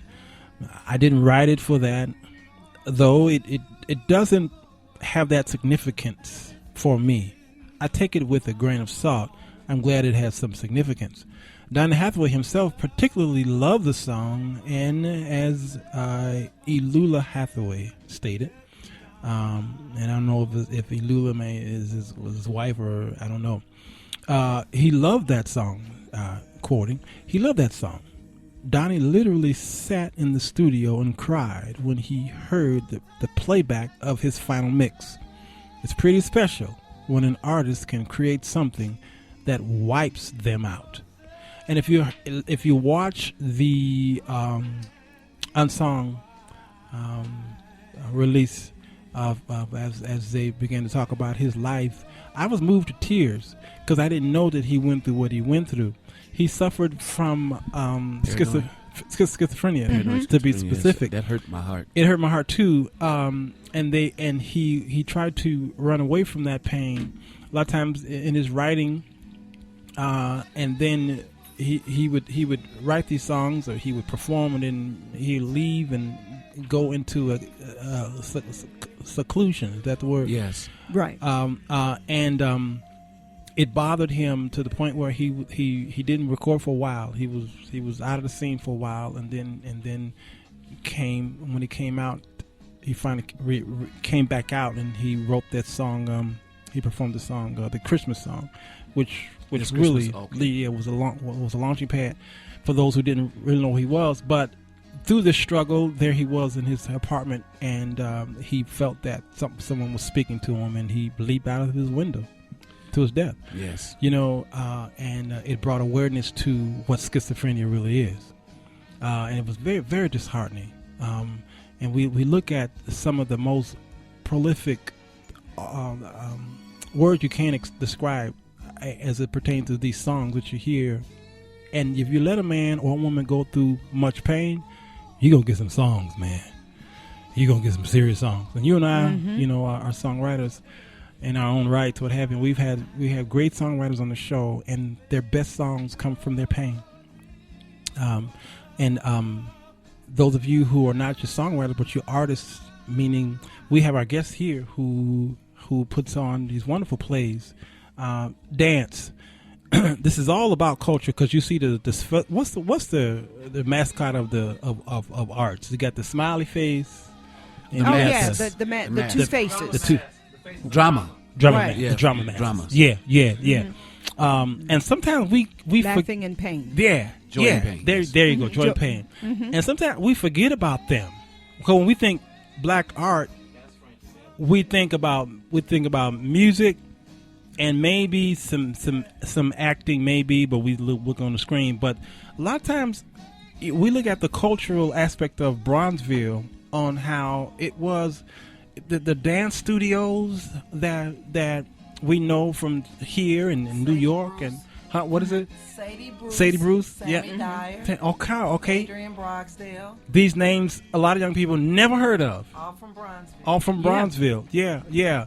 And so I'm glad that our guest is here, because it's bringing back to life. It's not introducing to the world. What it's doing is it's bringing back to life what's been missing for so many years. It's still going on. We just don't hear about it. And that's why I love to have guests like this on the show. This is the Lion King, a dance tribute. And some of you are probably asking, well, where's the Victims Theater? No, I don't know what that is. Is she speaking in tongues? No. It's downtown. It's 1012 North Noble. Oh, I thought you said McVickers. I was like, they still open? They're still open? No, it's right off of Milwaukee. It's actually one of... Milwaukee and Noble. Exactly. Yeah. I grew up over 1012 North. Yeah. I live in Noble Square. Oh, wow. It's right. So on it's that one angle of the right there. older theaters, and I Sure. wanted the kids to experience.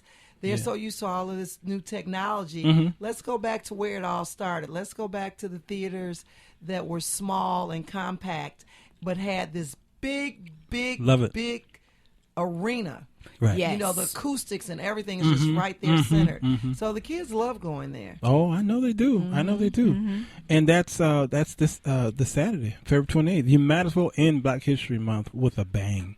And 2:00 on Saturday, y'all ain't doing nothing but thinking about what you're getting ready to do that night. you know, I already been to the store, July School. They already took your money 9, 10 o'clock that morning. So from 2 p.m. and 6 p.m. So these are apparently 2 shows then. Yeah? Yes. 2 shows. Yeah. So you got Sunday, March the 1st at 2 p.m. Okay. You know what? $25. I spent that on the way here.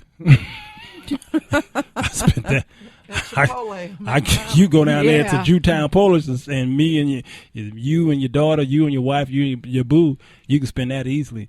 why not sit and watch the young people really entertain us with their gifts and talents? Because one thing that I have noticed in a lot of black homes is that a lot of times these kids want to do something, but the parents don't show up. They don't come. They're not there. My son, he felt it was absolutely vital that I show up at all his basketball games. I had to be there if nobody was there. And when I showed up, he played his best game. Because I will see him as he getting ready to take that shot. He look over to see if I'm watching. And basket. And I got many videos to prove it. Okay?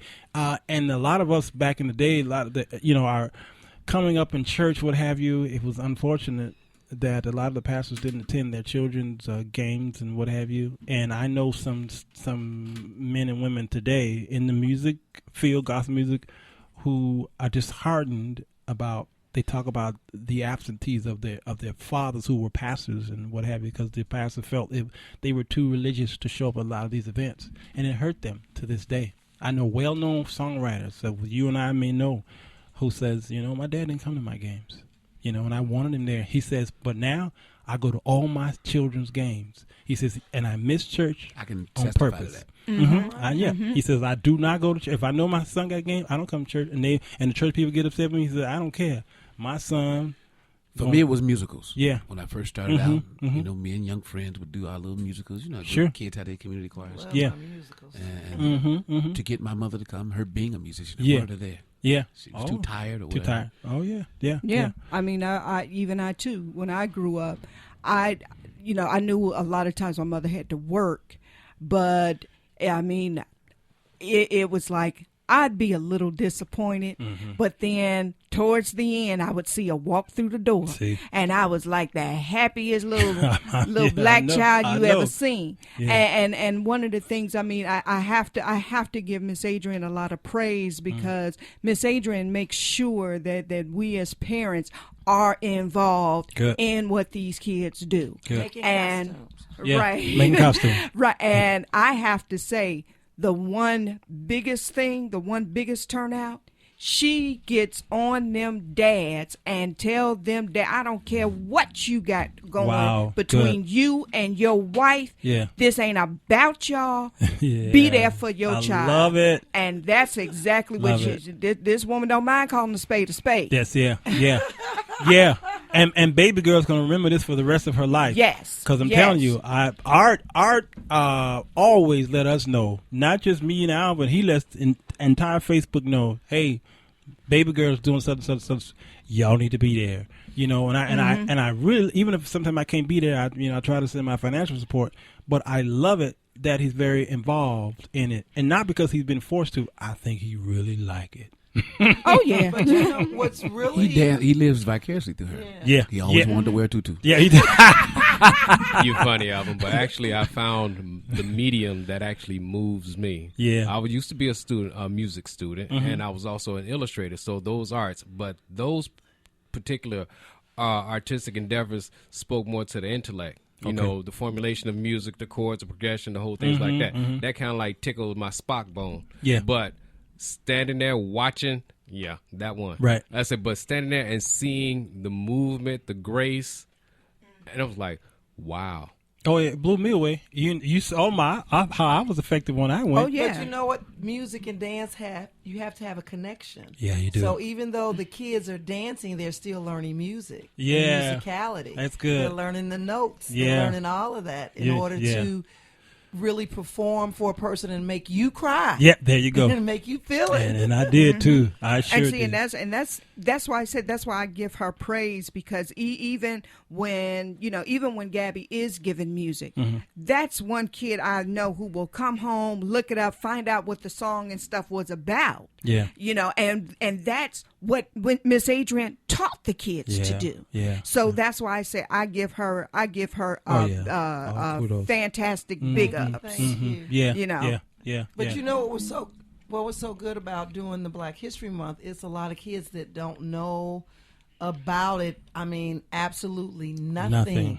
So what I did, I brought the parents in also, because I believe in a strong family foundation. And we made authentic African clothes. No. We did the headdresses. I mean, and the parents, they were glue gunning each other and burning their fingers. Glue gunning. You know, but just to let them know that, this used to be in our schools. Hello. Yeah. That's where I learned it from, you know, and people don't know it anymore. Right, because it is, you know, Black history is slowly fading out of our schools. It is. It's slow. Yeah, you're glue. You're a gun gluer. I'm trying to imagine glue guns shooting out. Well, Art brought those into the studio along with his nail gun. Do that one. I shall not be moved. I shall not be moved like a tree planted by the water. Oh, I shall not be moved. One more time. I shall not be moved. I shall not be moved like a tree planted by the water. Oh, I shall not be moved. Now watch this right here. Right here.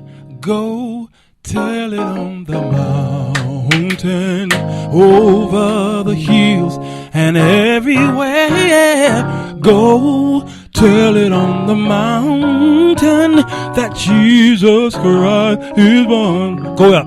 Oh, go tell it on the mountain, over the hills and everywhere. Oh, go tell it on the mountain that Jesus Christ is going on. No, go tell it on the mountain, over the hills and everywhere. Go that Jesus Christ is born. Oh, Jesus Christ is born. That Jesus Christ is born.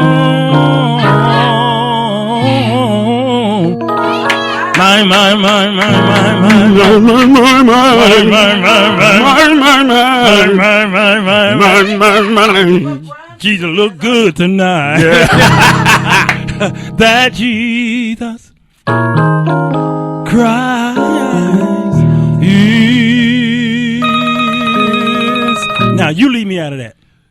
No, now with that. Born, born, born, born.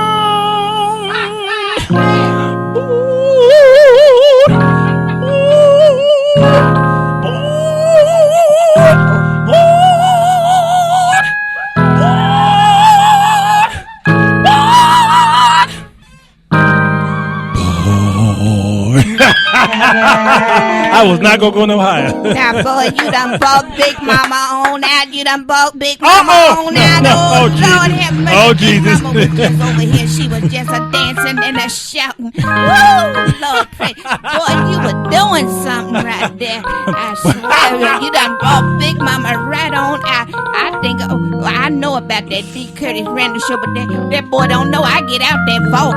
So I like that. I like it. You do this here every Wednesday. Okay, I need to know the plan my escape. Big Mama gonna be here. Yes. Woo! Hallelujah. Thank you, Jesus. Thank you, Jesus, in the house. Hallelujah. Every day. Yes. Y'all, this is the Sir Walter Jones Show. We want to thank my guests for coming.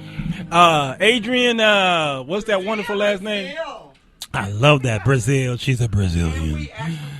Yeah. We're looking for vocal cords and a piano. Okay, well, there's the Alvin C. Carter to your right. That Bronze Academy. Oh, well, look me up, baby. I got you back, baby. She got you. Art Lewis, thank you so much for your all the things you do for this show and for bringing the guests in that you do. Thank you, man. Sure. Yeah. Now I need my shelves at the house. Come on. And Abby, thank you, girl. We love you. You all right by me sometimes. Well, yeah, on Wednesdays at least. You know I can get you ugly. I know you can. Listen, we're gonna get out of here. If you haven't seen the movie Selma, yeah, go see it, please. Go see see the movie. It will touch your heart.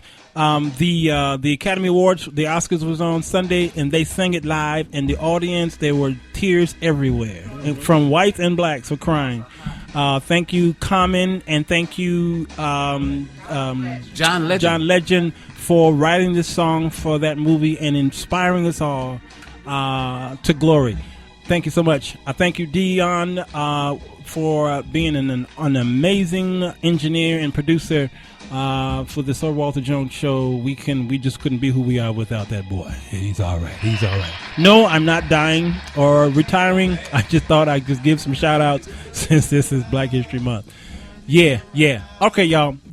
Tomorrow is Theology Thursday, and we're going to talk about that ain't in the Bible. That ain't in the Bible. All right, so get ready. It's going to be hot. I know Art Lou's going to be sitting front and center because that ain't in the Bible. Because he ain't in the Bible. He ain't in the Bible. You can find art in the Bible. Yeah, okay. Artistic. Artistic. Oh, yeah, art. That's true. Yeah. Art in heaven. I see. That. Art is in there. Art in heaven. Thou art a fool. Okay. All right, y'all. I got to get out of here. Matter of fact, speaking of Common Legend, we're going to play Glory on out of here and go to Spreaker.com and listen to the show. It'll be up in a few minutes. I got the best intern in the world. All right. And I think that's about it. Sign me out. You have been listening to Freedom Songs here on the Sir Walter Jones Show on UBM Praise. It's a Sir thing. Oh, one day when the war is won, we will be sure. We will be sure. Oh, glory, glory, oh, glory. Hands to the heavens, no man, no weapon formed against, yes, glory is destined. Everyday women and men become legends. Sins that go against our skin become blessings. The movement is a rhythm to us. Freedom is like religion to us. Justice is juxtaposition in us. Justice for all just ain't specific enough. One son died, his spirit is revisiting us. True and living in us. Resistance is us. That's why Rosa sat on the bus. That's why we walk through Ferguson with our hands up. When it go down, we woman and man up.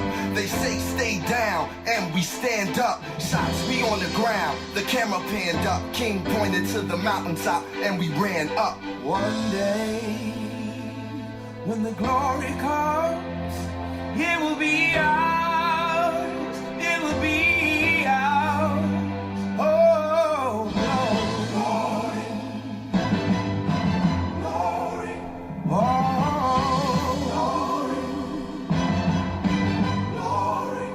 Now the war is not over, victory isn't won, but we'll fight on to the finish, and then when it's all done, we'll cry glory, oh glory, oh.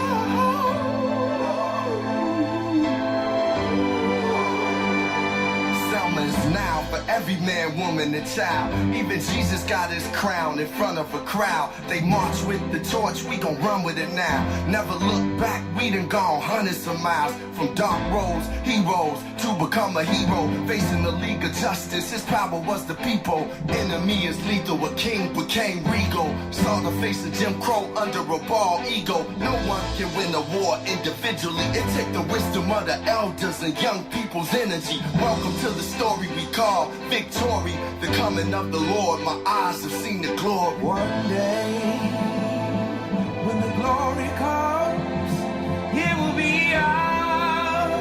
It will be ours. Oh, glory,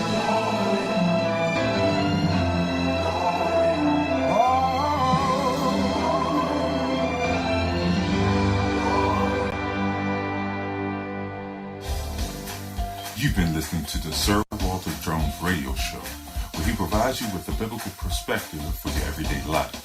Stay connected to Sir Walter Jones by visiting him online at www.sirwalterjones.com or on Facebook at www.facebook.com/AskTheElder.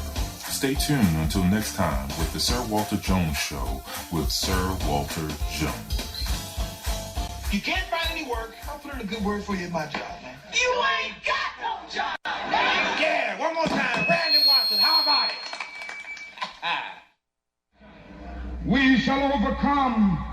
Deep in my heart, I do believe we shall overcome. No, I join hands so often with students and others behind jail bars singing it. We shall overcome.